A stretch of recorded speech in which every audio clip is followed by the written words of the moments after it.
Welcome back, everyone, and I'm joined by the assistant sports editor for the Telegram and Gazette and Home Team Magazine, Jim Wilson. Now we're down to the gritty. Now we're down to Central Mass Super Bowls this Friday night, and we got some great matchups. We'll take you right down each division. Division 2 starting St. John's, Leominster, a rematch of Week 1, won by Leominster. It was the closest game Leominster played all year long. How do you see this one shaking out? You know, I said the last couple of weeks, you know, Leominster's not going to get tested. I'm talking to myself in this game because St. John's, it was the first game of the year for St. John's. They didn't know what they had and who was going to fit where, so you got to give them the benefit of the doubt. And like you said, it was the toughest game they've played so far. 33-22 was the final. I mean, I think Leominster went up 26-14, so they put it away early.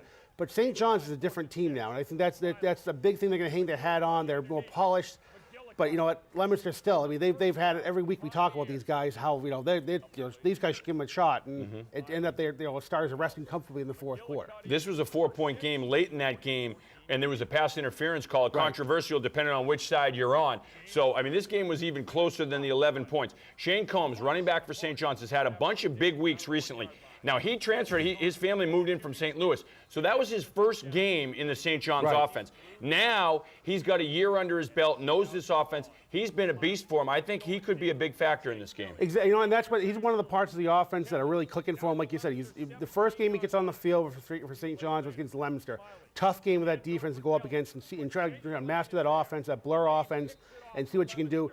He's had 9 games to worry about it now. He's a much better player. I think Devon Jones is playing really well. I think that offense under Smiley is really clicking right now. McGillicuddy and those guys are running great routes. They've scored 111 points in the last 2 games. Granted, against Fitchburg and North Middlesex, but still 111 points. That's something that Leominster's looking at and saying they got to worry about. Well, that's one of the things you talk about, points in the offense and what Drew Smiley's done. And you look at 2 weeks ago, 3 weeks ago, they played Marlboro. They scored 7 points in the first half on Marlboro. They just had a rematch last week. 15 seconds into the second half, they had 49 points up. And I think at halftime of that first Marlboro game was the turning point where they said to Drew Smiley, you make plays. If you want to take off and run, take off and run. Just make plays. Play with your instincts out there, because he has great instincts. He's a great athlete, and he is so tough to contain, whether he's throwing the ball or running the ball. I think they just kind of said, it's your show. We're going to ride your back. And so far, you look at the results. Exactly. But you know what? I think the key to this game is going to be St. John's defense. Can they contain Leominster? So far, nobody has. I mean, 33 points is their lowest point total all season. That's incredible for Leominster, especially given the schedule they've played. To pull that up as saying they've only scored 33 points and still got the win. You know, they've allowed 2 touchdowns three times this year. You know, they scored 40 points or more 5 times this year. That's incredible for Leominster. If St. John's can make a dent in that and try to stop it, and that's going to be a tough matchup for them.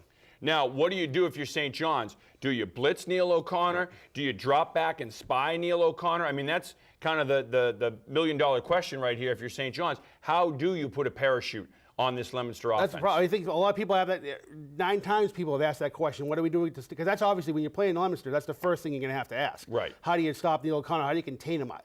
I'd like to think you spy him and make him try to beat you, and he's beating everybody. I mean, I think he ran for 3 touchdowns last time that St. John's played him. You know, he played St. John's. He scored another one in the air.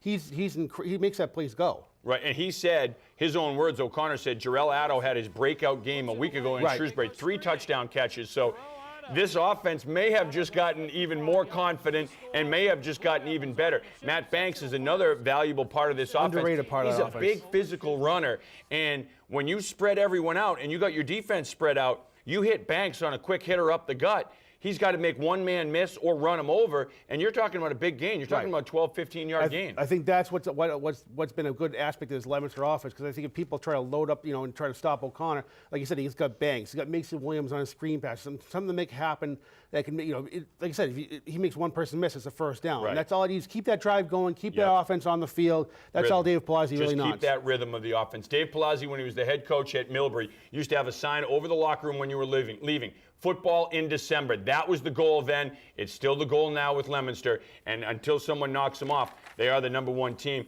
and they're playing at home. All right, Division 4. Now you have Doherty, Shepherd Hill. This is such a great matchup and such an intriguing matchup. Wherever you go, people talk about it because it's 2 contrasting styles. You have the physical, straight-ahead, pounding running style of Shepherd Hill, and then you have the spread, Luke Brennan, run-and-gun offense that Doherty throws out at you with Alfred Adarkwa and Isaac Yadam and company. And it's going to be interesting to see which style wins out. I've been waiting for this game since September. I mean, these are the two guys I thought would be here at this point in a loaded division. Every game was a test for them. I mean, Dory's coming out. I think they've had 80 points in the last 2 games. That's incredible for them. You mentioned Darkwa. He's having his coming out party in this playoffs. He's becoming the go-to guy there.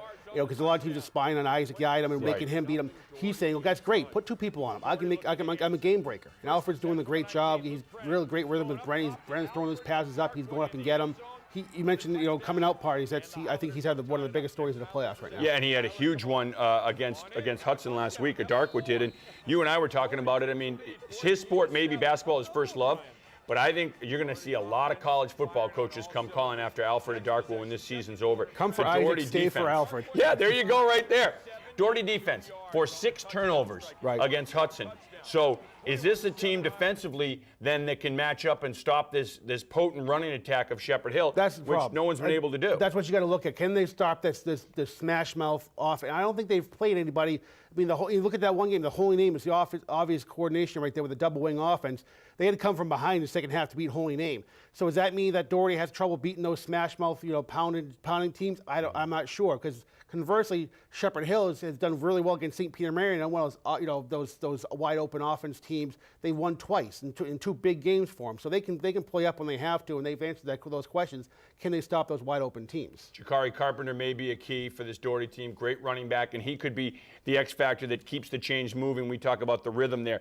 Now, looking at Shepherd Hill, you have the head coach Chris Lindstrom missed last week's game, had an injury. It's a tribute to the coaching staff and a tribute to the kids that they beat a very good St. Peter Marion team, a really good St. Peter Marion team. It says a lot for that program and where they're at. And we talked about last week, St. Peter Marion came in that game loaded for bear. I think they went up 3 or 4 touchdowns on them early, and that really set the tone for that game. Because you knew what was going to happen. St. Peter Marion came back on them, and they made it a game. It was a 4-point win for Shepherd Hill. But that showed a couple things about Shepherd Hill, because their offense is explosive. They can come out and get those points. They don't need to have those grind out 10-play, 85-yard drives. They can get a touchdown right at the second play of the scrimmage. So that's really dangerous right there. And Shepherd Hill just saw a team in St. Peter Marion that is talented, that spreads it out, that wants to get the ball to their athletes in space. All the things that the Doherty offense wants to do, St. Peter Marion wants to do the same thing. One of the keys, I think, for Shepherd Hill, Robbie Brooks, running back.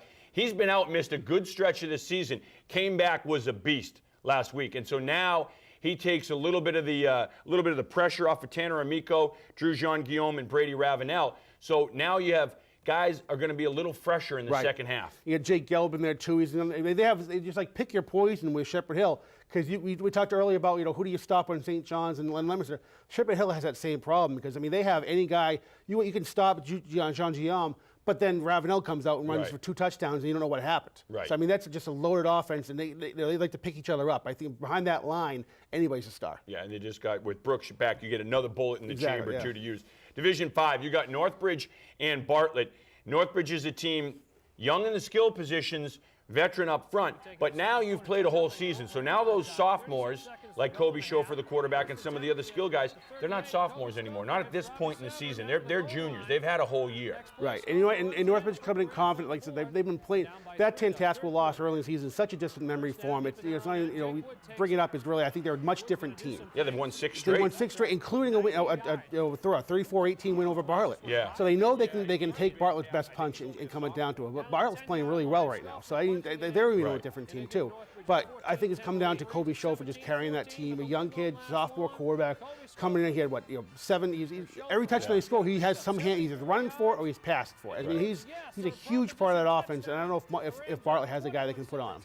Alexander Givens Perry, great running back for Bartlett. Tom Roderick, now the Northbridge team faced another great one a week ago in Tom Roderick. How much does that help them get ready for Alexander Givens Perry? I think it's huge, because I think Roderick's different, more of a smash mouth kind of bully you over. He likes to run towards the hit and knock it and just truck you and then continue on his merry way. Givens Perry, he's more of a burner. He can give him that corner. See you later. And also Jim Patterson. He had a great game. He had 200 yards last week. Huge game. I think Givens Perry still had over 100. So that we talk all year about that explosive Bartlett backfield. Northbridge has to worry about 2 backs that can really do damage. And that's what happened is last week you had the Southbridge defense keen on Alexander Givens Perry. Patterson ripped off some huge runs. You mentioned 210 yards rushing, big game. Now Rob Sargent too. is the offensive coordinator at Bartlett. He played under Owen Kilcoyne at St. Peter Marion. They ran the wing tee, and they run a kind of version of that with a lot of the counters and the misdirections. So you look at this Bartlett team. Northbridge has a bigger line up front, but when you're running counters, you know as a former lineman, you're playing angles. You're not taking guys head on. So all you're doing is get a quick angle, get on someone's hip. You don't have to be the bigger player. The quicker player often wins. Sarge learned that under Owen Kilcoyne. They applied it beautifully a couple times, and certainly last week against Southbridge. Oh, that offense. I mean, we mentioned talking about Bartlett earlier after that big win in the first round of the playoffs. They shed the stigma of a team that was winning a game and losing a game. Is that roller coaster season they're on? They turned it up when it mattered. They're in the playoffs right now. They can take it to Northbridge because they're playing really well right now, and that's just a hot team. I mean, nobody expected to be there. Right. I think that right there, they're playing with house money. They know it. They have nothing to lose coming on Friday night. They can come out there and punch Northbridge in the mouth early and surprise a lot of people. I don't know if Northbridge is going to let that happen. Gatto and Tabor. Right. They're going to be tough. Big, strong big guys and be up relied front. on a lot. But again, if you maybe a quicker lineman, sometimes it's not always trying to take them head on. Now, looking at Division 6, Blackstone Valley Tech, Littleton. We have about a minute here. Both teams coming in undefeated. Blackstone Valley Tech, you got to talk about Nick Wayner, quarterback, linebacker, just does it all for the Beavers, and a guy that carries that team on his back. I mean, I think he wears the Superman suit underneath his uniform. You can't see with the mullet though. Right. But Wayner, I think he can play for any team in Central Mass. He's a phenomenal talent. Two-way starter, big threat for him. I think he really is the lifeblood of the Beaver team. These two teams, 9-0 versus 9-0. How can you not want a better game in the Super Bowl? These two teams are great. Love to see this game. Can't wait for it to happen. Blackstone Valley Tech's a team that beat West Boylston 35-12. I mean, that's a huge win. Looking at Littleton's quarterback, Alex McLaughlin, I had a coach tell me that they thought he was the best quarterback they had seen in person since Danny Brown. He is a threat, running, throwing 1,000 yards on either side of the ledger. How do you stop him? That's the problem. But I think Valley Tech has the defensive guys to mark them. I think they've done. They haven't really been challenged all year. I think the West Boylston game last week was as close as they got to come to actually being one of those. Okay, what are we going to do now? They had that pick six to start the game, but they really revamped right. I think they scored 5 straight touchdowns on them, really put the game away.